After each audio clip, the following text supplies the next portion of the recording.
Simelane namaster lochandi badikana stavista ethatha sanibonani molweni zonke indawo la sifuna khona umsazi ehlukahlukene KwaZulu-Natali basithola kabanye nakumabona kude wethu kwaZulu-Natali 1 KZN TV namhlanje sinibingelela kahle kakhulu sila eKing Zwelithi Stadium eMlazi namaphethela uMnyango wezeMpilo kwaZulu-Natali uthi ke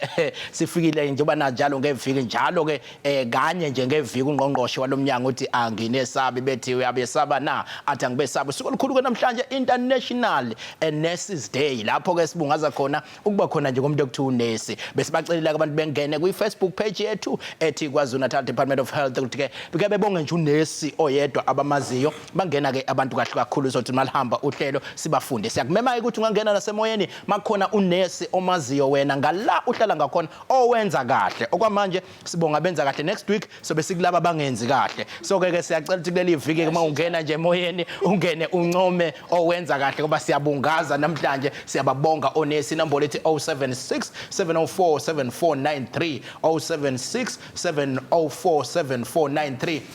mawunonesi omaziyo nje wona ngakini esibhedlela sangakini eclinic engakini owenza kahle kakhulu uhlelo luzogijima kahle kakhulu ke namhlanje ngoba ngempela usuku olukhulu kakhulu siphethe ama unions siphethe iTheku umasipala siphethe amanesi abaphathi bakhona abaphathi bama college yinesi eliselincane nje elisagangagangile nenesi elidala namhlanje uzoyizwela nje aliki inesi esingaliphethe nama unions azongena bingelele uhlelo olusuthi ke namhlanje ingakho ngizolithatha ngithi ukuligijimisa kodwa ngale kokuchitha isikhathi angithathele luhlelo ngibingelele kuNgqongqoshe kade ke samgcina kulolu hlelo uzosithatha nje wonke lamaviki kade engeke ukuthi ubeyiphi ngifuthi ngiyambona kuleli viki usethe mayefika ufika nje futhi ukahle kuleli viki ngibona ukuthi kukhona hamba nabo kuleli viki kodwa ke uzosibingelela nje asitshela uphuma bonke lamaviki azafike kuleli viki ekade sathele viki sikubingelele kuNgqongqoshe sisawubona siyabingelela Thokozo sibingelele kubabukele emakhaya sibingelele nakubalaleli emakhaya nabo bonke abasilandela kuma social networks ethu lapha nama TikTokers sithi itha absolutely ngiyathanda ke mawubingelela bese kuba khona obakhohlwayo nje la ngoba ngiyabona kugcwele la namhlanje kodwa ngiyabona khona obakhohlwayo mawubingelela kodwa angikho lapho ngizothi engakhona lofuna ngimbalule cha mina ngajabula ubingelele njengoba ngunika ithuba lokubingelela absolutely kodwa ke asathathe ithuba ke asihambe sodwa ke bakwethu la e-studio namhlanje sinaye futhi ke no dadewethu uZamazulu sokhabase oyi ex member futhi ephinde abe uchairperson lapha ku services committee la kumasipala wala eThekwini ofaka ke nayo uhealth ngaphansi kwayo iTheku umasipala asikubingelele sithi sawubona Ngiyabingelela kakhulu Mr Maphisa siyajabula ukuthi nisimimile selana namhlanje usuku olukhulu lokubungaza amanesi emsebenzini omkhulu abawenzayo absolutely uyayizwela ke nawe uthi ke usuku ngempela kule yaginqa ngempela sizomnika ke ithuba lokuthi ke ake sipho uthi nala kwamasipala benze njani makufika ezintweni ezithinta izinto zakhe health kodwa ngale uchitha isikhathi ake ngithi Ngqongqoshe sikubonile kwelinye lamaviki ngengiqale kuleli la kudala iviki ukuthi kwenzakalani simuve kuleli ke lilandelayo ukuthi ke sikubonile ulapha eGoli sabona upresident unibizile lapha nibhizi sabona inibhizi futhi sakubona uphethe nohlelo lapha eGoli ngithi hayibona Ngqongqoshe phethe uhlelo eGoli kungenza nto useyingqongqoshe yase South Africa kodwa ke ngase ngithi angishiye nje kanjalo ngididekele Ngqongqoshe beni lapha eGoli benenzana usibeke sithombeni asibonge Thokozo njengoba beseGoli besi attende i-Presidential Health Summit i-summit le eyahlanganiswa umongameli in fact le summit ebesikuyona last week bekweyesibili eyokuqala umongameli wayehlanganise ngo2018 enzela ukuthi bonke abantu abasebenza kwa health i-private sector lapho sikhuluma ama private hospitals nama private clinics nama medical aid i-public sector okuyithina thina abasebenza kuhulumeni nama NGOs ukuthi asike sihlale phansi sibuke ukuthi umsebenzi wezempilo ngempela umsebenzi onjani uyadinga ukuthi sibambisane kodwa uma sithi siyabambisana yikuphi lokho kufuna sikwenza ngoba kungenzeka nithi siyabambisana bese sivele sifike sihlale endlini eyodwa singenzi lutho kanti upresident wayefuna sibe nenhlolo ngempela ezithi unakho kufuna sikwenze as a result of summit le eyenzeka noma yabanjwa ngomhla ngo 2018 kwase kuthi ngo 2019 kuba khona i-agreement between i-public sector and private sector. Sitheke sathi sisa implement ama decisions aleyo summit leyo kwase kuvele kufika uCovid okwenza ukuthi izinto eziningi ke sizenzayo zime kancane. So kulokhu ke umongameli ubethe cha asike sibuye sihlangane ke futhi again si abantu be health sector nawo bonke abantu abathintekayo sizobuka ukuthi izinto esasixoxile ngo 2018 siyazi ukuthi asikwazanga ukuthi si-implemente kahle but kuphi ke siqale si-recap ukuthi asivumelene ngani but bese siyaqhubeka ke siyaphambili. But okuhle nokade kusekukhulwini ke kule summit leyo ukuthi siyaqhubeka njalo ngoku-implement i-NHI. I-NHI ke ulolu hlelo esizolisebenzisa noma esilusebenzisayo njengohulumeni loku-implementa i-universal health coverage okusho ukuthi wonke umuntu ophile eSouth Africa ufuna kwazi ukuthola ukusizakala ngokwezempilo noma unayo imali noma engenayo imali. Abantu bama medical aid yebo siyababona sibanakile kakhulu sifuna abantu bonke bakwazi ukuthola usizo. Uma ngabe udinga ukwenza operation ungavinjwa ukuthi leyo operation leyo idinga imali eningi. Wonke umuntu nje akwazi ukuthi ayithole operation and ama departments ke ku South Africa yonke ebeseqala ebuka ukuthi iziphi inhlelo aseyibekile nazenzile ukupreparela iNHI. Thina ke njenge province yaKwaZulu-Natal nathi besiyobeka okwethu ukuthi cha njengoba kwaqala ngo 2018 kwenziwa ama pilot sites uNHI eMgungundlovu naseMzinyathi saphinde sa eDimajuba sesiqalile ukuthi iNHI siyimplemente iprovince yonke njengoba besilana nje sinesibhedlela kubantu siyabona ukuthi ezinye zezinto esizilethayo ziyiphathi ngoba uNHI ukhuluma ngokuthi ezempilo asihambe zebantwini so that abantu bakwazi ukuthola iaccess. So uma ngabe uba nesibhedlela kubantu ke uyakwazi ukuthi uimplement lokho ingakho sikwazi ukuthi la kusibhedlela kubantu Ntokozo sibe nemoto eyamazinyo. Imoto yamazinyo senza konke okwenziwa emazinyweni. Uma ngabe udinga ukulikhipha izinyo siyalikhipha na udinga ukulifila siyalifila siwaclean nakho konke. Sibe nemoto ebuka abantu bamehlo sikhipha ibuko khona la that is part of NHI because siletha ama services kubantu siyasecircumcise khona lana uyabona abadinga abantu besilisa bangakasoki siyakwazi ukuthi sibasokise so that bakwazi ukuthi banabo baphile kahle. Sinama services amaningi esiwenzayo afana ne screening nokuthi kuthathwe iPap smear so that sifuna ukucheck ukuthi cervical cancer umuntu wesifazana unayo. So ziningi izinto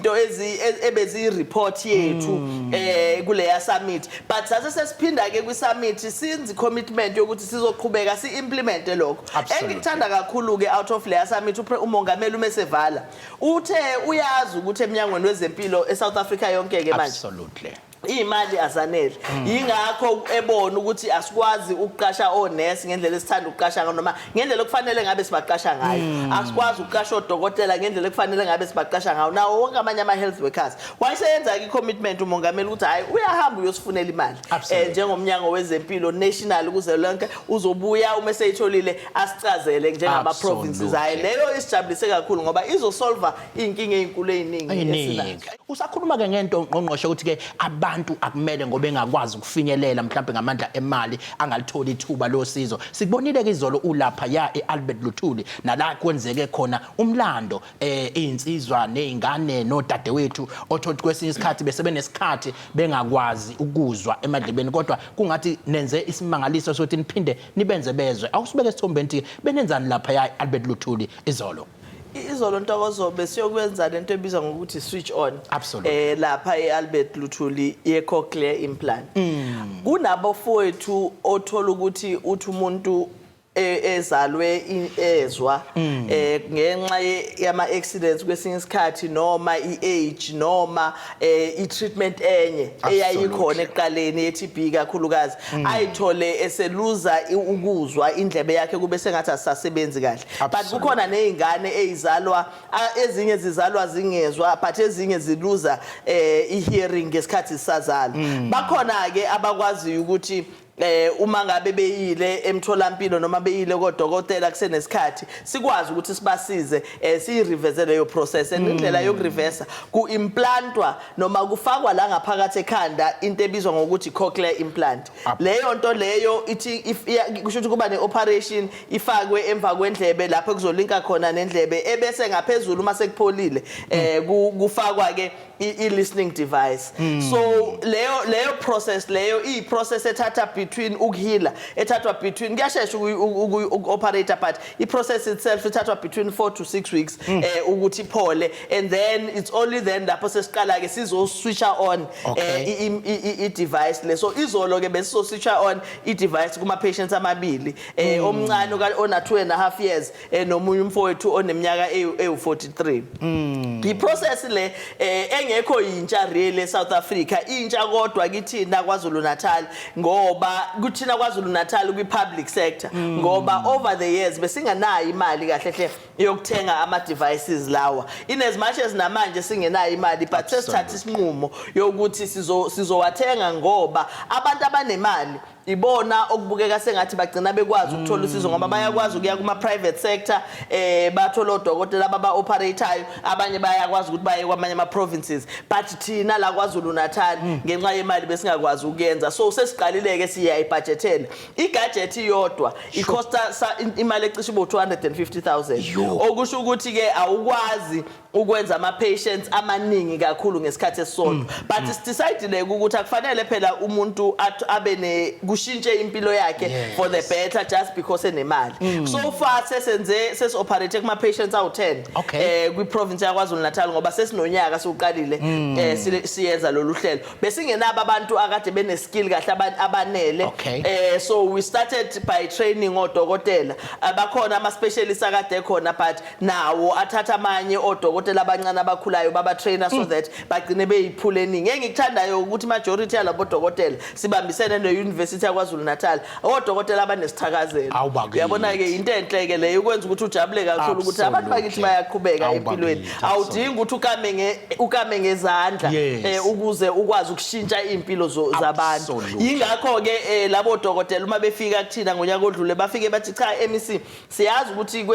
kwamanye ama-provinces iyenzeka lento kodwa njalo nje uMnyango wezeMpilo uma sixoxa ngale ndaba ye-cochlear implant uyasitshela ukuthi asinamali but siyazi ukuthi abantu bakithi bakhona komkhanya kude koZululand nasenkandla nakuphi abadingayo lolu sizo but asikwazi ukubasiza because imali ayikho so sasesiqala sibeka-ke imali eceleni it was very emotional izolo uma wengane yashame uma ngesikhathi i-switchwa on kuthiwa akayikhulumisa ingane so that aqale izwe she cried tears and I could relate ngoba uyabona ukuthi ingane izozwa ivoice kamawayo for the first time isina more than 2 years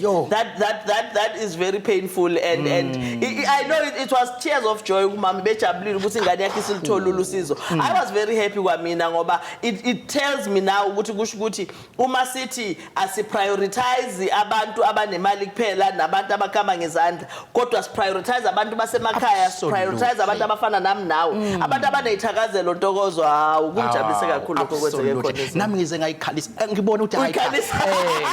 kukhala wonke umuntu ngikhalwa lapha ngibona ukuthi cha into enzakalayo kodwa enye nje yeinsizwa lapho ngibona naye ineminyakana ibingasezwa kangawuba bese kuphazamiseka nendlela yokukhuluma kodwa bebembhalela phansi makuthiwa kuyaplakwa mayiqala nje ezwe ivoice ekhuluma ephendulana noma kade emphekezela hayi nami ngibona inyembezi zehla benginakho itshela phela ngiyindoda ngikhali kodwa kodgedlegedle kancane kodwa ngikhalisa no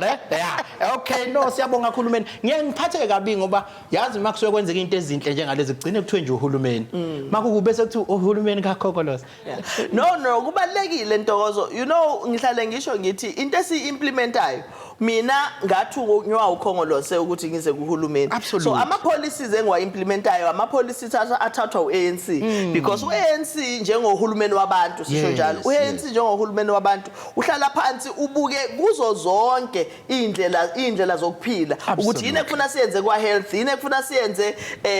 ka-transport ukuze shintshe iy'mpilo zabantu so mina-ke ngathunyelwa ukuthi angenze sure ngithunywa u-ANC ukuthi abantu basemakhaya abantu abamnyama abantu wa previously disadvantage bayakwazi ukwathola onke lama services akade tholwa abantu abanezimali akade tholwa abantu bebala previously. So njengoba silana ke eMnyangweni wezeMpilo implement ama policies ka-ANC ngoba wona ANC osithumile ukuthi hambani yoshintsha impilo zabantu. Absolutely. Ngiphuthume ngiyalapha ku Facebook page kubesishilo sathi namhlanje sibungaza unesi bakwethu ungenile ku Senzo Nyawo uthi enkosi kusetha abanenqobi guliwe lapha yakwaNongoma Hospital eBenedictine. Awubingekisana phela iBenediction. Wakhala lengane lapha. Ave esesinika enesineke sabantu waze wangisiza ngingayitholi ifile ngifike ekseni. Wachazela nodokotela ukuthi kade ngifikile inkinga bekuyifile ingabonakali ngimfisela kuhle kodwa ke ngokuthanda umsebenzi wakhe ngokuzimisela engathi angathola i-certificate of appreciation usemfuna uthi kuyena enkosi Danko ngiyabonga la unhlakanipho Nhlakamdluli uthi enkosi kunesi Zanele Madonsela endumo clinic ave nothando ngomsebenzi wakhe ngoMarch kuwo lonyaka ngalinyalelwa ingane ishiswe ngamanzi esandleni kwakusabisa ngendlela eyisimangaliso ngathola yena eclinic ngangididekile kwayimina kodwa ngendlela umsebenzi wakhe awenza ngokucophelela ngakhona ngabuyelwa ithemba ume njalo dadewethu ngokuthanda umsebenzi wakho enkosi Danko ngiyabonga usilungile Zandiswa uthi yena ke uyinesi uyawuthanda umsebenzi wakhe ave ngiziphatha kahle iziguli awunake incoma kuma incoma ave ngiphatha kahle iguli ezomakhelwane bami makukhona ogulayo babiza mina sengifana noNompilo nje wesigodi phela uyayincoma bakethu silungile Zandiswa kodwa ke lapha egcineni uyayifaka into ethi ucela bese umqasha ngqongqoshe manje ngiyabona ukuthi wafundwa esehlala ekhaya uthi ucela umqasha uJobe lapha eDlangezwa uyaphila noJobe ngiyabingelela baba njani siyancenga mfowethu bayaphila abantu lapha eDlangezwa bayaphila abantu ngithi ngebusiness stage today man absolutely ubani onafuna umphakamisa namhlanje nami ngizalwa yilo nini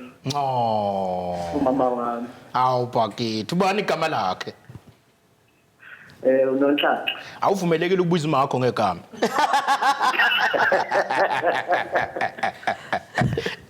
cha mfowethu siyabonga kakhulu khona ubufuna ukudlulisa kuNgqongqoshe cha bengombuzo la ngqongqoshe ukuthi njoba bethi bahambela isibhedlela kubantu ngikakhuluma nomunye umama zithi nje ya sekhulile yena bekhuluma ethi ade yohlola amehlo wathola ukuthi unenkinga futhi aye esibhedlela ezigaba samehlo wathi manje inkinga imali yonke empesheni eziphelele endlini azoyithatha imali yokuthenga ibuko ngifuna ukuthi ngqongqoshe mhlambe lapha esibhedlela abanazo izibuko zamahhala ukunika abantu abadala omkhulu ngoba yonke le mali abayitholayo ayiphelela endlini mabechaza bakithi hayi cha uzokuphendula uNgqongqoshe ba mina ngingabona nje ngathi khona nami osethole ibuko bengiseceni kwakhe kulayini kodwa nangu uNgqongqoshe ubuku line nawo lo siyabonga kakhulu Job impela uma ngabe sithi siyaphuma siya emphakathini basuke bekhona odokotela bayabathesta babanike nezibuko laba badinga izibuko kodwa futhi le service ayikho kuphela uma ngabe siphumela ngaphandle naseyibhedlela zethu ikhona le service yokuthi abantu abadinga izibuko bayakwazi ukuyithola into engingayicela kuJobe Jobe uzothola i-call la kumfowethu uKhabazela uma ungasinikeza nje ama details kagogo sibone ukuthi simhlanganisa kanjani nesibhedlela esiseduze kwakhe so that bazoyomtreata bakwazi ukubona ukuthi udinga izibuko and udinga izibuko ezinjani simtholele zona kodwa definitely izibuko zamahala zikhona la eMnyangweni wezeMpilo KwaZulu-Natali ziyatholakala kuthini kodwa ke umnyango ngqongqoshe usuku olukhulu kakhulu lo inesi KwaZulu-Natali No asibonge Ntokozo namhlanje besizo celebrate International Nurses Day namanesi ethu eMnyangweni wezeMpilo sithatha isinqumo futhi kulonyaka ukuthi asikiyeke lokhu ukuthi sihlale sivalelane sodwa boardroom not boardroom emahholo ethu njengomnyango umphakathi ungasiboni ukuthi senzani umphakathi ungakwazi ukuthola ithuba lokuthi uappreciate nabo amanesi abo ingakho sila eMlazi namhlanje so that lolu suku celebrate together with the community uyabona ke in summary lolu suku olukhulu ngoba luqala ngokuthi si-appreciate umsebenzi owenziwa amanesi sibonge ukuthi bayakwazi ukuthi basebenze ngalendlela abasebenza ngayo babhekane nezimo ezinzima esiyisabayo abaningi bethu ngoba sithi siyakubona kusuke sekunzima kakhulu but siphinde futhi sikhumbuzane namanesi ukuthi umsebenzi wawo njengoba babethatha i-oath kwakukuphilisa umphakathi sikhumbuzane nendlela yokuphatha ama-patients ukuthi abantu bakithi kufanele sibaphathe kahle abantu bakithi uma beze kuthina kusuke siyithemba labo lokugcina and so siyawacela besibacela futhi amanesi ukuthi cha awakukhumbule lokho futhi aqhubeke abaphathe kahle saphinde saxoxa udaba lokuthi uma kukhona ngoba ayaba khona amazamba nabolila ifew amongst amanesi angaphathi kahle ama patients ethu ayibe khona i-peer pressure phela yokuthi uza kwenu uma umbona ukuthi akenzi kahle khuluma naye futhi aphinde i-management ikwazi ukuthi ingenelele kulolo daba ngoba ibona labo bantu abayifew abangcolisa igama nomsebenzi omuhle kwamanesi ethu ngoba abantu bakithi ngempela abasebenza kahle nonesi bethu basebenza umsebenzi omuhle kakhulu but siyafisa futhi ukuthi senze i-call to i-community yokuthi asibahloniphe phela nabo nesi uma besifika kuma facilities ethu babantu njengathi futhi ngaphandle kwabo ngeke sikwazi ukuthi siphile so we make a call yokuthi ama communities akwazi ukuthi abahloniphe onesi bethu so that nabo bakwazi ukusihloniphe back yabona into ye respect ke ntokoza akekho umuntu one right yokuhlonishwa sonke kufuna sihloniphane uma ngabe ngikuhlonipha nawe ungihloniphe back so that sikwazi ukuthi sibambisane kulolu daba so that is the call that we are making but ngaphezulu kwalokho sizokhumbula amanesi adlule kakhulukazi ngesikhathi se-COVID ngoba siyazi ukuthi badlula emhlabeni baba baningi kakhulu kube kuyibona ama-foot soldiers ethu sasisebenza ngabo so besizohlonipha lokho si-celebrate impilo zabo labo oza kwethu abadlulile emhlabeni ebese siyaxoxa ke ukuthi moving forward ikuphi esizokwenza ukushintsha indlela okusebenzeka ngayo sivumelene futhi ukuthi enye into esifisayo konesi ukuthi abaqhubeke bayifundisa ba-improve i-education ngoba isikhathi esesiphila kuso manje siyisikhathi esidinga umuntu innovative esiyisikhathi esidinga umuntu okwazi ukuthi asheshe acabange and we made a commitment as i-department ukuthi sizoba support laba abadinga ama-bursaries ukuze bakwazi ukuthi bafunde yingakho futhi senze necall yokuthi i-health lesi implementayo onesi bona ukufuna bayithathe bayi-embrace ngoba izokwenza impilo zabo zibe lula in as much as izokwenza impilo zama-patients zibe lula kusaphinde sayikhuluma ke nendaba yokuthi sizoba ne-wall of remembrance esizoyifaka laphana eMgungundlovu lapho bonke onesi nama-health workers adlula ngesikhathi se-COVID-19 sizokwazi ukuthi sibabhale khona sibakhumbule lokho senzela ukuthi nathi siyikhumbuze isikhathi esidlule kusona isikhathi esinzima ngoba isikhathi se-COVID sibe isikhathi esinzima kakhulu kithi sonke and kubalekile ke ukuthi together sihlale sikhumbuzana sibone nanokuthi kuphi esakufunda ngaleso sikhathi and iziphi izinto okufuna sishintshe but sekuphelele konke nje sekuhlangene besizogupha usuku lonesi sizo appreciate umsebenzi abawenzayo sibonge sithi abaqhubeke besebenze kahle sithi phambili ngonesi phambili absolutely ebangena kwi Facebook page yethu njengoba ngishilo usanemsane uthi usister Jiyane ophondweni ngithi nje cha wawufundela umsebenzi wakhe sengathi uJehova angasigcinela yena bese kuba istaff sase maternity from Marsfield kusukela ku 2006 kuya ku 2021 hayi kulo 3 years angaze ngiphoxeke bangiphathe kahle kakhulu sengathi uJehova angabenzela umusa bagcine njalo ngizocela ukuthi ngaphambi ngifake osuka lapha ya eThekwini namaphethelo kumama wethu ke uSokhabase ex-member lapha ya eThekwini ephethe uhlaka lwezeMpilo kuningi kakuphethe futhi khona abanye ahamba nabo azositshela ukuthi bawubani kodwa nje kafushane usitshela ubani wakabani wenzani lapha eDurban. Ngiyabonga kakhulu nguzamazulu Sokhabase njengoba ubuke wabachazela ababukeli nabalaleli emakhaya. Ngiphathiswe uMnyango wa Community Services Committee uMnyango onokuzokungcebeleka onezempilo phakathi uMnyango enezemidlalo ama stadia angaphansi kwethu agroecology ezokulima nezemfuyo zingaphansi kwethu uMnyango osebenza kakhulu ke nabantu ngoba ezokungcebeleka ama artists amabhishi angaphansi kwethu kuningi ithina futhi esenza ukuthi abantu bahlale kahle ikomiti lethu lokuthuthukisa umphakathi kakhulukazi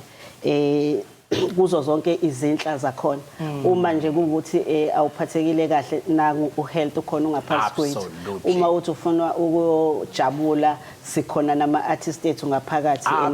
la kithina uma kuukuthi ufisa ukuba sendaweni eyokungcebeleka i-stadium zengaphansi kwethu ukhona siphethe nje impilo yakho kakhulu siyabonga ke kodwa ngihamba ne-leadership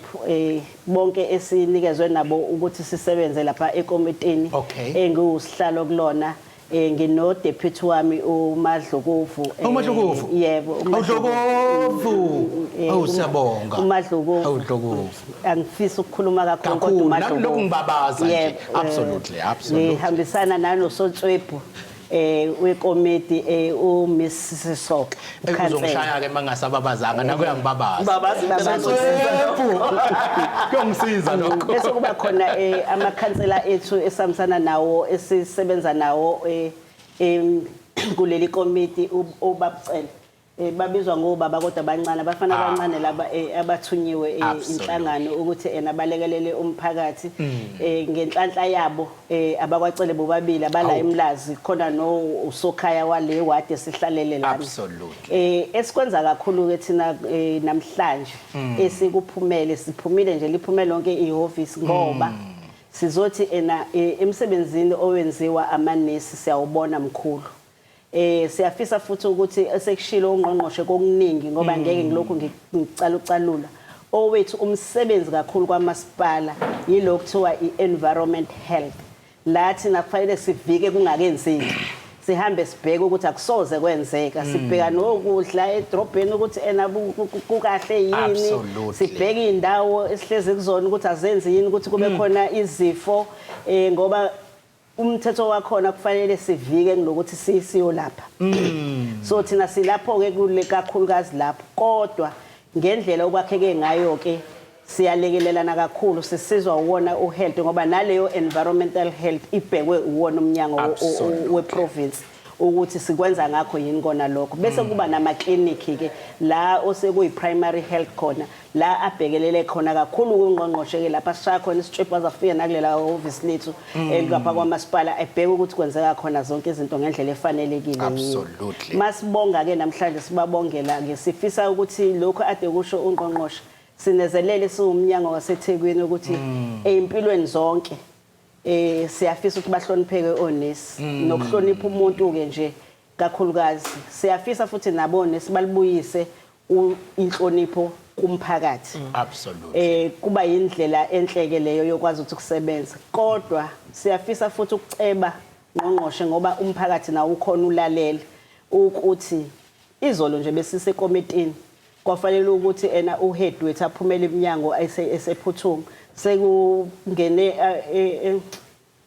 igilamkhuba zaphuca onesi yonke into zathatha ilokhuzane imoto yamasipala zahamba kukho konke lokho siyacela ukuthi abantu bahloniphe banciphise futhi ukuthi lezi insiza kwenze sizisebenzisayo ezokusiza umphakathi wathi if uzoyithatha lento uthola ukuthi ingane yakhe iyalimala esikoleni idinga leya clinic wena usufike wakuthatha lokho siyacela nje nanokuthi nabo bagcina bengenakho ukuzethemba mabeze emsebenzini ngoba bayesaba sesibonga konke ke siyafisa futhi ukuthi sidlulise ukuthi umsebenzi onesi abawenzayo ubukhulu kakhulu uma singakhumbula nje ukuthi thina esinenhlanhla nabanye abanenhlanhla uma ufika nje uyoteta uqala unesi nje usathi unenyanga ezintathu noma usazobheka ukuthi kazi mina ngisengi right yini noma sengi wrong singeveke siba wrong asibi wrong masiphulelo siyacela ukusho lokho si right kakhulu ubona abaqalayo bekulekelela aze ayofika lo muntu akhalele ezandleni zabo nangokuthi mase khona la ubona bambhekayo impilo yakhe yonke una 20 una 30 usena 60 usena 80 uma kwenzekile ukuthi uNkulunkulu ufisa ukukuthatha usesibhedlela ibona futhi abasivala amehlo why singabahloniphi siyafisa ukuthi umsebenzi wabo nabo bangawubukeli phansi bazihloniphe siyabathanda kakhulu siyabonga uMnyango ke walapha eThekwini ke ngaphansi kukaBaba uMeya uKhawunda nekomiti lonke namakhansela wonke ayabafisela usuku oluhle sithi ke umsebenzi wabo beqhubeke nawo njalo siyabonga. Ungakhulu kwedolobheni elikhulu kakhulu edolobheni iTheku and yazi ke nawuthi iyona ndawo nje nathi emakhaya wawuthi mawukhula iphupho kwakuya eThekwini olwandle uthi nje ngifisa ukuya eThekwini uzoxoxa kuthiwa kunolwandle kunani saze sagcina sifikile ke eThekwini mase sixoxa nabantu bakhona ke kanje sesijabule nje awubameme phela le emakhaya beze ebhishi eThekwini. Ngiyafisa nje ukuthi ke uma unginika lelo thuba kuvele ukuthi angisukume ngoba alikho idolobha elihle njengaseThekwini. Kukho konke osekwenzekile siyazi ukuthi siphume esikhathini esibhlungu la ebekunama floods khona ikhukhula la kukhona abantu bakithi abangakatholi ihlobo zabo la kukhona abantu bakithi abashiwe izihlobo zabo la kukhona izinto ezeminyaka ezivele zahamba nje kwasala kwangazithi akho lutho lezo zinqala zizinda siyazibuyisa silekelelwa uhulumeni omkhulu nohulumeni weprovince nathi nabantu baseThekwini ngama services abawakhokhayo siyabuyisela kubona ukuthi sibuyise lezo zinqala zizinda. Ngiyafisa ukusho ukuthi kade nje kune indaba ye-tourism bebeze eThekwini abakhethanga lutho bonke abantu baphesheya bebeze eThekwini eDurban siyafisa ukuthi sisho ukuthi sisenjalo nje sisakwazi ukumamukela abantu sisabathanda abantu siyakwazi futhi ukuthi sibagcine bephephile siyakwazi ukubavikela futhi mabefika seyitheku elalinjalo sifisa ukubuyela ke ngeinqala zizinda nakho konke silekelelana nomphakathi siyazi ukuthi kubhlungu kwabanye asifiki kanye ngendlela abafisa ngayo kodwa ko wonke umuntu sizofika siyabonga kakhulu. Sibonge kakhulu sengizofaka ke lapha yayi member yeParliament naye ezongena la esihlalweni la kuzophuma khona umama wethu ke uZamazulu sokukhabase bese ngicela ukuthi ke ngoba ngisho ukuthi ngizolayinisa inyunyana izongena nazo ngiziphi ithuba ukuthi ke zisibingelele ngoba usuku olukhulu lamanesi futhi ngiyathanda ke inyunyana ezongena manje uyambona ukuthi wafakile lama applet ade ngikhuluma ngawo uzoyibona ke lezi inkemba ade ngikhuluma ngazo ezibala emahlombe niyibone kahle ngamehlo lapha ku TV ukuthi angiqambi mina mangami nje mangikhuluma u99% kusokuyiqiniso sekungasala ke lapha imfana kahlana lapha yana egcineni ngithathele ithuba ngikubingelele mfowethu usalusitshela ukuthi ubani wakabani usuka kiphi inyunyana. Igama nginguSiyandawa kwaZungu ngingusihlalo weNehawu KwaZulu-Natal. Nehawu is a National Education Health and Allied Workers Union. Absolutely inyunyana ke enkulu ngempela la KwaZulu-Natal nase South Africa. Ngiyathanda uba phela manje nikhulumela lamaholo niswena ningifaka namphakathi kodwa ke asikho lapho. Ngicela ukuthi ke usinike umlayezo wenu namhlanje nobhekise emaneseni abasiyazi abantu abanithinta kakhulu enhlizweni. Asibonge ithuba esilitholayo njengeNehawu. Mhlambe siqale sibonge futhi na kumphathiswa woMnyango uNgqongqoshe ekutheni uyajwayela ukuthi awakhumbula amanesi uma ngabe kuyilolu suku sikusho ngoba naseminyakeni edlule sike saba nalo lolu suku osekuyinto sizothi na kwesikhathini esizayo bese sifisa ukuthi wathula kulonyaka ngoba ususijwayezile usuku olukhulu lwamanesi siyafisa nje ukuthi ngoba akusiwe kuphela amanesi lapha eSouth Africa International Nurses Day lolu ke kusho ukuthi usuku lapha amanesi akhumbula khona ecabanga nezifungo zawo kuningi lapha adlula khona izimo asebenza khona ezinzima lokho kuyiveze kakhulu ngesikhathi seCovid lapho besiwabona khona amanesi kuvalwe izwe anikela ngempilo zawo siyafisa nje futhi siyakujabulela ukuthi uMnyango uma ngabe kunalolu suku ukwazi ukwakhumbula ukuthi noma zikhona inselelo ngoba ngeke siqamba manga ukuthi inselelo kazikho ingakho sikwazi ukuthi sihlale noMnyango sixoxe kodwa kuyenzeka ukuthi sigejane ngqoqweni kodwa ke absolutely siyazama ukuthi sibe nendlela esikhuluma ngayo sibone ukuthi ke sixazulula kanjani izimo. Siyafisa ukuthi amanesi ndawo zonke lapha khona enselelweni abhekene nazo aqine noma ngabe kuthiwa ama union akhona ayalwa nawo kufanele ayimisele ngomsebenzi njengoba engabasebenzi sawuqhubeka silwa ngasohlangothini lwabo ukulwa ke kodwa kusho ukuthi ke sesobonakala siphethe ikhaya sengibiza ama bodyguard kwamanje ngoba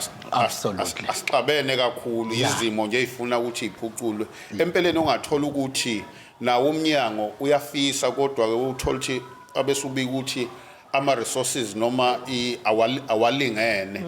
so ke lodwa lokho akusho ukuthi kusenza ukuthi sikhululeke ngoba suke sithi hayi thatha lokho ubuyise ngapha sibe nomona nje mabe sibona kwamanye ama department uzokuthiwa qashiwe emaphoyiseni kushiwe inombolo engaka abese siba nomona ukuthi kodwa yini lapha ngoba benza umsebenzi obucayi kodwa ke kakhulu ke siyabonga kakhulu siyafisa ukuthi baqine noma bekuthiwa inselelo ikhona soqhubeka silwe sikanye nabo ake ngiyazi mangakunika imic wena ngashona ilanga ngoba uyayifuna le notch ikhuphuke sizothi asibonge sinike umunye olandela ithuba ngibonga kakhulu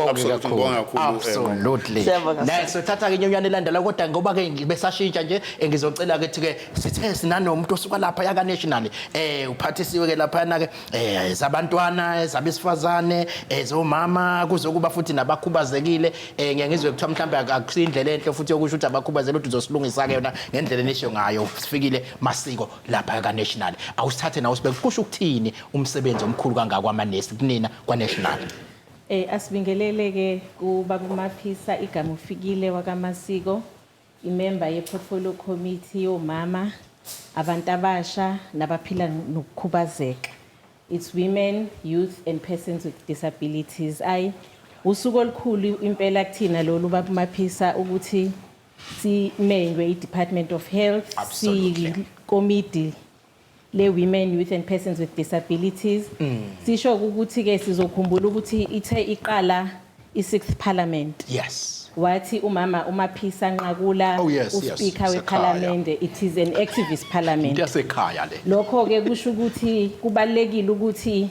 sihlala eParliament kodwa ke it's also important ukuthi siphume siye emphakathini. Absolutely. Le period esikuyona ke baba Maphisa sibi period yama budget. Okay. Siphasisa ama budget sisho ukuthi uDepartment of Health sizomnika isabelo esingaka. Okay. Human settlement isimnika isabelo esingaka, but what is more important is that once ibudget sesidlulisile siphinde siyilandele futhi sizobona. Absolutely. Siyabonga ke MEC kakhulu, sibonge ku HOD ne department yonke ukuthi siyabona ukuthi umsebenzi uyenzeke eKZN. Siyabona ngesithe sifika namhlanje ke simenyiwe kuthiwa asobungaza usuku lonesi. Kodwa sibonile nokuthi umphakathi awusele nawo ngaphandle, sibonile ama services akhona. Ibuko ikhona abantu bayathola ibuko, abanye amazinyo kuyaphithizela nje kuningi. So ke siyajabula mangabe siyiParliament, mangabe siphumile as an activist parliament njengokusho ke kuka Speaker uMama Maphisa Nqakula ukuthi sifice ngempela ama activities nama services ebantwini siyawabona, siyajabula lokho ukuthi kuyenzeka. Angisho ke baba Maphisa mangabe kushiya ukuthi umuntu akabonge unesi wakhe. Yes. Ngisho ukuthi nami ngiyiproduct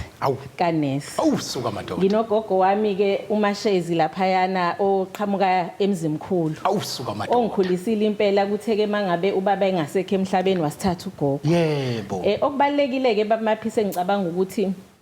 umuntu uyikona namhlanje ingoba uthole isandla sonesi. Absolutely. Kuningi ke you know kukhona ugogo wayehlezi kusho mayithi ke cleanliness is next to godliness. Izinto lezo umuntu mhlambe mangabe ekhula esiyibona ukuthi zibalekile empilweni, ama ethics, ama values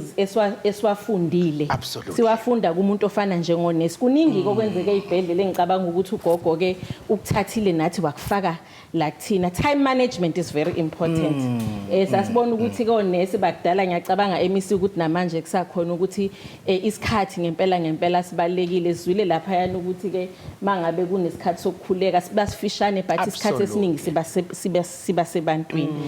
So ke sithe namhlanje ke ngoba usually mangabe siba kwama constituency offices ethu imphakathi yafika izobika ukuthi siyabona ukuthi uningi uhulumeni akwenzayo kodwa kukhona la kushoda khona. Okay. So ke esikhathini esiningi ke sishaye kakhulu konesi ukuthi akwenzeki lokho onesi ababe khona onesi abaresponde kwama needs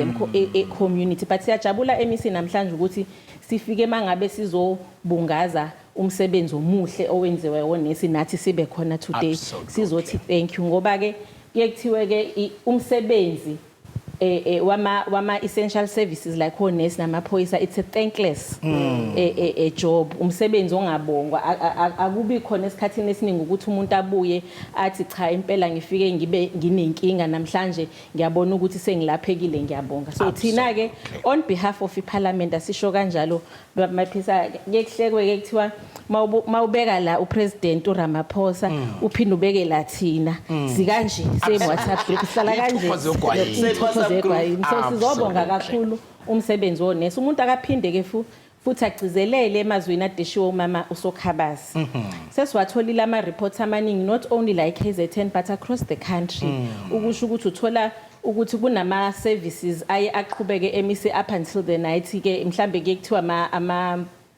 community health care centers lawa avulwe ebusuku ukuthi onesi abasakwazi manje ukuthi umuntu avuka ahamba emsebenzini especially if mhlambe i-clinic is within a walking distance because uyathola ukuthi bayabanjwa bayareshwa bangenelwe ebusuku badlwengulwe even futhi on site into ebhlungu esazi ukuthi as communities ne responsibility yokuthi si protect ama healthcare workers ethu so sizobonga umsebenzi omuhle owenziwe onesi bethu across the country sibafisela konke okuhle ngosuku lwabo sithi siyawubona umsebenzi omkhulu siyabonga on behalf of this parliament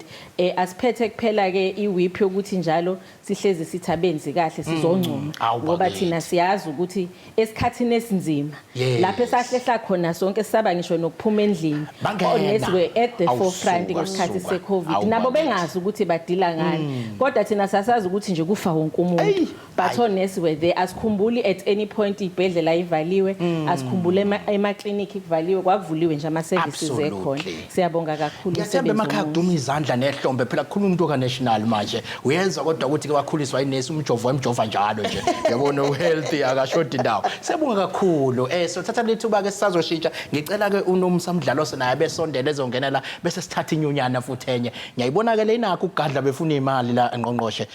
kungenzeka uphuma usubadedele lenye imali futhi kodwa sibanike ithu uzisho ukuthi ubani usiwangiphi inyonyo Uhlelo kama ngombali ngokasawela ngiqhamuka kaDinosa absolutely provincial secretary wakhona okay no bengishilo nakulebidla ukuthi inyonyana enkulu kakhulu angifuni bese ukuthi ngakushiya ngaphandle bese mawunegotiate uyishiya yami imali cha nani nibakhulu kakhulu nonke nibakhulu absolutely ngiyacela ukuthi nje umlayezo wenu omfushane enizolesa isikhathi asisekho ngokuthina alright umlayezo sifisa ukudlulisa kakhulu kuma nurses ethu ukuthi i-theme njengoba ithi our nurses our future that means ibona and nekusasa labo so ikusasa labo libalekile sisi protect ukuchaza ukuthi asiprotect nama nurse ethu siprotect nekusasa le profession yethu lokho kuchaza ukuthi njengoba namhlanje sibabongaza siyababonga for umsebenzi omuhle abasenzele wona nakho konke abasenzele khona ngesikhathi sa COVID umubuka kwakuyithina kuphela sasisebenza nodokotela abantu behlele emakhaya lokho kusho ukukhulu kuthina siyakubonga kakhulu futhi sikubona siphinde futhi sibonge ne department ukuthi ilenze lolu suku libe impumelelo ngoba uma ubheka ukuthi ama nurse they hardly get out umsebenzi ngithiwa sambe nisojabula uma sebethola ilotho ukuthi bephume bojabula bebongwe kusho ukuthi lukhulu abakwenzile futhi siya appreciate lo although sinezikhalo ehleze zivuka njalo zakho zokuattackwa kwama nurse emsebenzini asikuthandi lokho futhi sicela ukuthi umphakathi ukuyeke ngoba njengoba singama professionals siyayihlonipha umsebenzi futhi siyawuthanda umsebenzi wethu nabo basithande futhi baphinde besihloniphe njengabantu esibasizayo ngoba uma izinsiza zisebenza zizosihlunyezwa noma zizothathwa ibona umphakathi elethwa kubona futhi bawenza kubenzima umsebenzi wethu thina njengabasebenzi phinde futhi sikhale kancane hayi kakhulu ukuthi siyashoda ibhedleleni lokho kushoda lokho futhi kuyasilimaza thina umsebenzi wethu asakwazi ukwenza ngendlela okuyiyona ngoba sesiyashoda mesishoda asakwazi ukuthi sinikeze holistic care kuma patients ethu siphinde futhi sithi siyacela ukuthi imfundo yethu iqhubekeze phambili sifunde sikwazi ukuempower sibe skilled sibe ama professionals skilled absolutely ngiyazi mangikunike ithuba ungakhuluma kushonelanga kodwa ngizwile usimema lapho uthi uyengolezane nama nurse next week ithini into yakho ngo 1 minute. Iminute lithi sisengolezane ngomlwesibili mhla ka16 i-IND noma International Nurses Day celebration ehlanganiswe inyunyana enkulu eNatal uDinosa lapho futhi sobe sinayo MEC wethu nomkhandlu wonke sobe bememiwe siyamema namanesi aseduzane nengwelezane ukusasivakashele sizojabula sonke. Hayi ke ngibengishilo ngathi wena uyeke ukukhuluma uma ukwanike ithuba. Kodwa ke makusekhona enyunyane ngicela isondele nayo sisazofaka udadewethu uNomusa Mdlalose. Ngizogijima ngejubane elikhulu samfaka uNomusa ngiye lapha ukuthando lwami phela mthimkhulu ku Facebook page yethu ethi KwaZulu-Natal Department of Health ulungile mhlungu eMondo 2 clinic sithi nje enkosi ngokuphatha kahle ama patients nomoya owodwa eMondlo ingakho ke manje ngizodlula ngejubane ngiye lapha kuphilo Mtungwa eDandi Hospital onesi basesiwadi abave benempatho uSister Mbatha uNtombi Ngwenya Indian sister baningi ngidlulisa kubonga okukhulu ngisenamazwi niqhubeke njalo ngothando ninalo kubantu cha akalazi igama ukuthi uthenje uIndian sister ngiyathemba ukuthi yena kuphela ke mhlambe ewodini okuyena ozolendela izongixaka ke leyo kumemeza bese kwenzeka okunye kodwa ke ngizocela siqhubeke nodadewethu owe midwifery njengamanje engizomthatha uze shothe ubani wenzani eminyangweni. Sanibonani, uDudu leMagubane ngisebenza e-district office as u-advanced midwife ngisethimini ye-district clinical specialist. Okay, no indaba ezinhleke lezo sicelile kona ngoba siyathi unospecialist obuthile onapho mawukuthi umuntu osuke ebelethisa siyayibona inkinga esinazo abantwana abancane bayakhulelwa kwenzeka izinto ezihlukahlukene ungathini wena umlayezo ongawudlulisa njengabantu enisebenza into yabantu abakhulelwe kakhulukazi namanesi ke adila nabantu abakhulelwe kwi-midwifery. Uma sikhuluma nge-midwifery sikhuluma ngengxenye yobuhlengikazi very sensitive efuna ukuthi abantu laba abasuke babahlengikazi babe very empathic ba-understand i-situation umuntu asuke kuyona especially i-pain that woman would go through when she is in labor. Idinga i-compassion but engiye ngibuke ukuthi mhlambe sike sakwenza saphinde sakuyeka njenge-Department of Health ukuthi previously kwakukhona ama-facilities la ayinamadula noma ama-companion where umuntu mangabe pregnant would bring isihlobo noma udade wabo noma upartner ukuthi when she is in labor akwazi ukuthi go through i-labor nalo muntu asuke emkhethile yena esaseclinic ukuthi ufuna kube uyena ozoba khona amsupporte up until i-delivery. If we can bring back that kuzosiza kakhulu ukuthi la kuma-deliveries ethu kwehlise nama-litigations kwehlise nalo othola ukuthi khona kuba khona ungaphathi kahle i-patient esuke in labor ngamanesi okuyosiza futhi ukuthi mangabe sesikwenzile lokho kube khona ubudlelwano obuhle obungaphezulu kwaloko obukhona njengamanje. No udaba ke lolu ngiyazi ngqongqoshe mhlambe nawe kungakhona officer ukudlulisa ikakhulukazi kulaba ababelethisana nakho ke lapha nentoni ethinta ukuthi nike nathi ngihamba no premier esiqala unyaka kwavela ukuthi ziningi abantu abantwana izingane ezincane enithola ngathi beyakhulelwa mhlambe begcine befinyelela kuwa ama-midwife lawa mhlambe ungathini umlayezo ovela ngasohlangothini lwenu? No, Tokozo siyaye asiqale la ukukhulelwa kwezingane ezincane udaba lolu olusiphatha kabi kakhulu njengohulumeni waKwaZulu-Natal. Ingakho size sanquma ukuthi asibe nohlelo esilenza ndawonye noMnyango wezeMfundo so that sikwazi ukuthi sibone ukuthi yini ngempela engenziwa ukuze udaba lulungiseke ngoba akusijabulisi uma siyokwamukela izingane ezincane ezalwe ngoNew noma ngoChristmas sithole kodwa omama okuthiwa umama una 14 years 15 years 16 years akusijabulisa inhlobo noma phela siyamukela impilo entshe sukifikile kodwa suke sibuka impilo yalo mama omncane osekudestroyeke impilo yakhe so sinalezo inhlelo kwelezo esifuna ukuzenza noma esizozenza so besibambisene nabo ozakwethu noma odade wethu abasebenza eMnyango wezeMpilo so that bakwazi ukuthi basize baye bakhaleke abancane abanye bathi nabefikile laphana bayashawa kuthiwa hey ngangekho mina wena ngalesikhathi sakho kodwa ke akubona bonke onesabenze njalo futhi ngiyazi ukuthi abaphathi benza sure ukuthi akwenzeki lokho ukuthi kube umuntu etheze utete bese yathethelwa induku basuke bethi nje vula phela amathanga ukwaze ingane ilimale bemphusha hayi bemshaya bakithi kunjalo nje asifuni kushawa asifuni kuthithwa asifuni nane kuthethiswa sabantu besifazane sisifuna nje ukusizwa eMnyangweni wezeMpilo hayi impela ngiyathemba ukuthi ungafakaza na uchashayi thina so sithi njawuba kithi lentuza kodwa ke mhlawumbe kwakho ogcina ke siyazi ukuthi ke iyona ndawo le enisebenza kanzima speciality esithile angathina amazwi akho ogcina nje kuwo wonke amanesi asebenza ngaphansi komkhakha wenu ngisazocela ke umphathi uprincipal wama college ethu abe lapha embhojeni nayo ezosipha message emfishane ngiyacela ukusigoqele lapho Mr Maphisa ngiyabonga ukuthi ningi-inviteile lapha siyafisa ukuthi uma ngabe ama-patient ethu ezobeletha siwanikeze leyo respect abayideservayo sazi ukuthi sikhona lapha emsebenzini sikhonela bona nalokuthi ukuba bona bebengekho ngabe lo msebenzi ukuthi sizobelethisa ngabe awukho kufanele ukuthi sibahloniphe kufanele ukuthi sibazise noma ngabe kuthiwa ngoba mangabe bezoqala vele iclinic kufanele sibazise iprocess yonke ezokwenzeka nalokho ebengibale eqaleni ukuthi siyafisa ukuthi babe khona abahlobo babo abazobe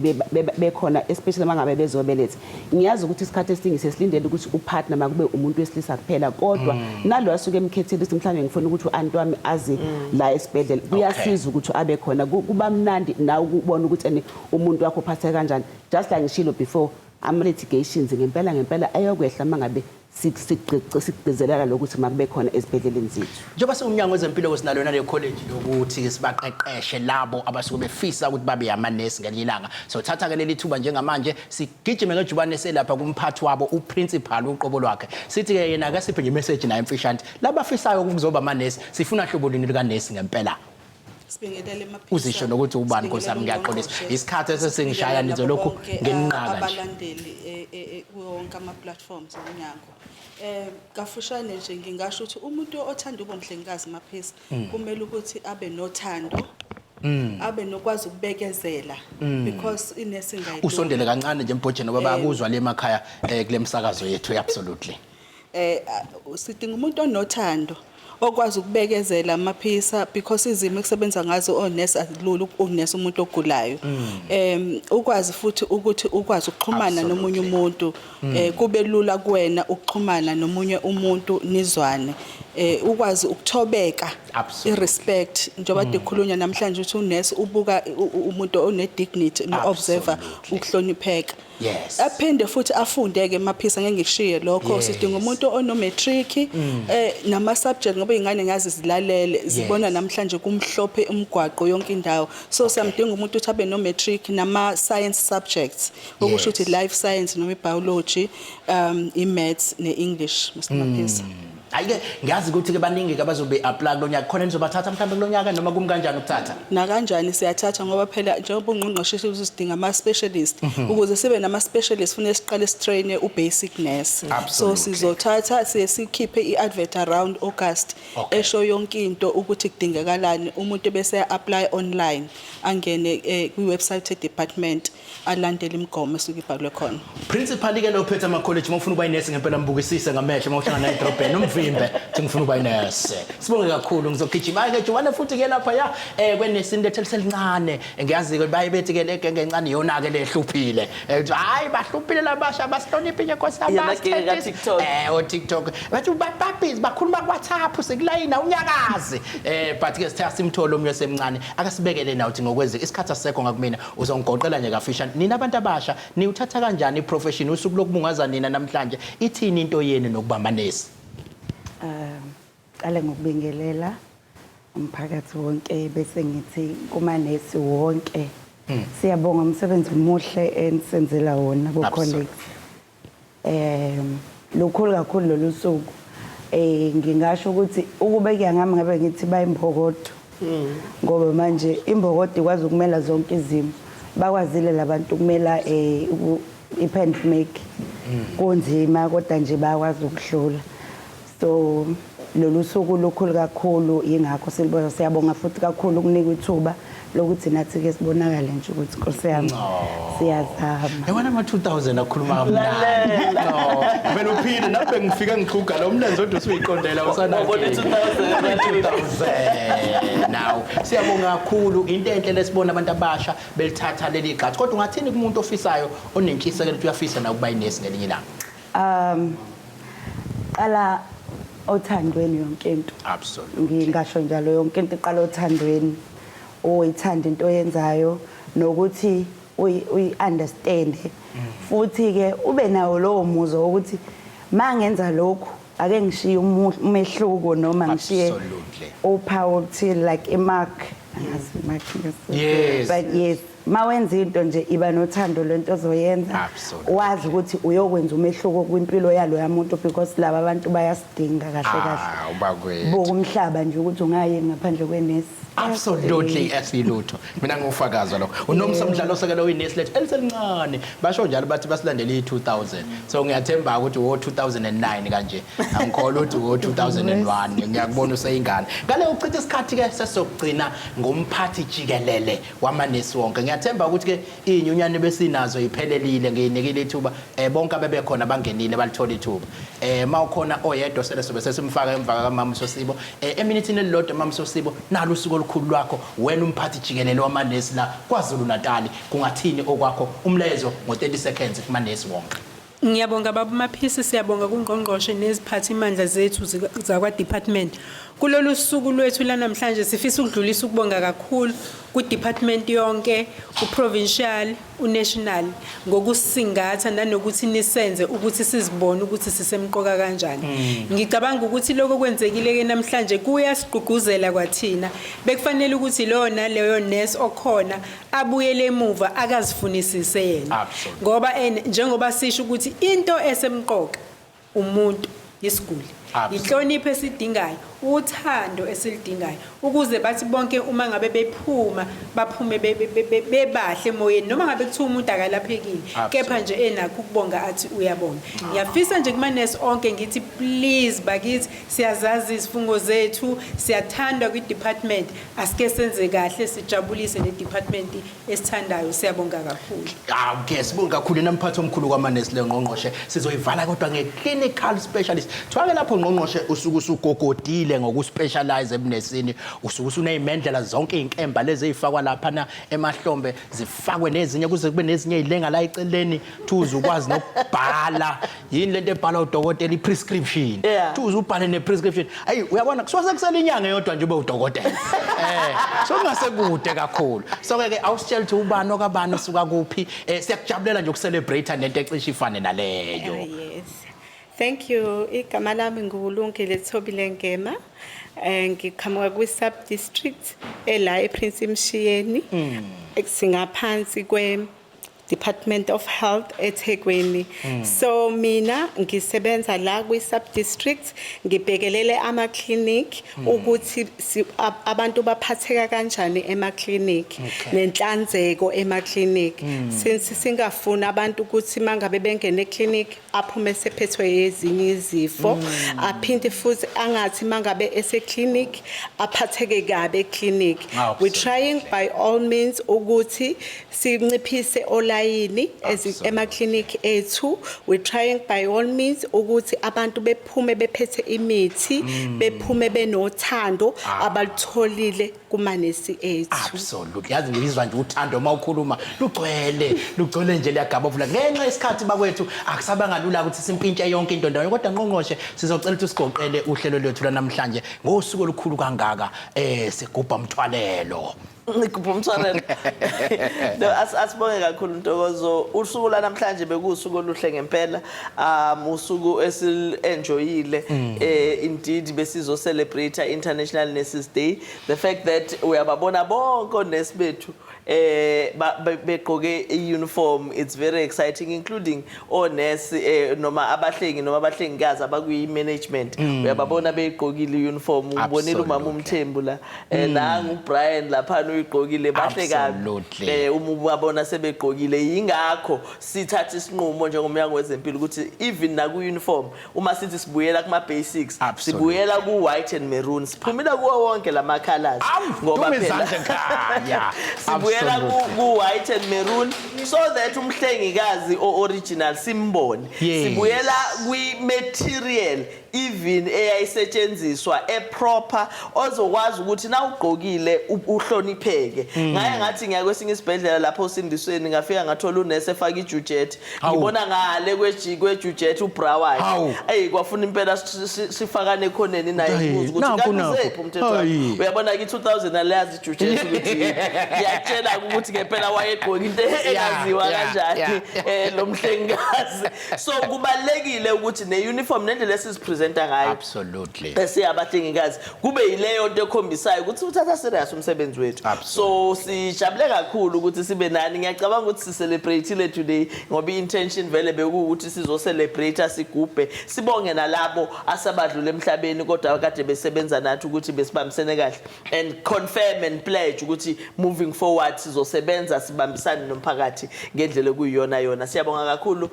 kubuholi baseThekwini, buhola umama uzaba sokhabase, sibonge nakudadewethu ufikile masiko okhona okade ekhona nabo bonke abanye abantu nama unions ubuholi bama unions. Siyabonga kakhulu. In fact into engiyithandayo ngama unions Dokozo kakhulukazi KwaZulu-Natali, yebo kuyafika from time to time kube ngathi khona ukuhelizisana but into enhle ngabo ukuthi basuke abalwi isidingo singekho. Uma belwa kusuke sekukhona ngempela okusuke sekonakele ngoba majority of the times uma kuneyinkinga siyakwazi ukuhlala nabo bonke etafuleni isixoxe wonke ama unions akhona kwa health. Siyabonga kakhulu leyo moya wabo, siyafisa ukuthi siqhubeke sisebenze ngaleyo ndlela. Siyabonga kakhulu ke nakubo bonke kade besijoinile eradioweni nase TV sithi ithada bonke nto. Absolutely. Cha mina ngibonga wena Ngqongqoshe, angifuni ukushiya ngaphandle. Sivale kahle kakhulu ngokuthi ke siye lapha kuSithandiwe, kuSithandi very dust. Uthi enkosi kuNestembe osebenzela indelane clinic kaMareyi, usebenza under go NGOHST. Ngithe nje ikuwena lento ngolanyama uyamthakazela bese zothi uNtobe Masiphula konesi baseQueen angimazi igama kodwa ke wayese ICU eLindiya, umoya wakhe ave umuhle ngedlulisa ukumncoma unesineke yize ngifisa ngabe ngiyamazi pho akunani kodwa kuJehova mgcine. Ngivale ngoAmanda Amzo uNtobeko Masiphula lo uthi umuncoma umesi waseQueen oyindiya kodwa ababazi laba basendifune lento yama name tags nabo bewafake laba mandiya sikwacela. uAmanda Amzo uthi kunelisiwe ngwenya osebenza eFries Clinic endaweni yaseDumbe ePaul Petersburg. Uthi ke hayive enomoya omuhle uyakwazi umsebenzi wakhe sengathi engaqhubeka nokusebenza kahle. Siyabonga kakhulu kuba nonesi olunge njengayo. Bathi kuma nesi nje wonke emhlabeni jikelele nala KwaZulu-Natali bayabonga danko enkosi. Sibonga kakhulu. Kulolu hlelo asivalele sike sithi kulungile ke bye.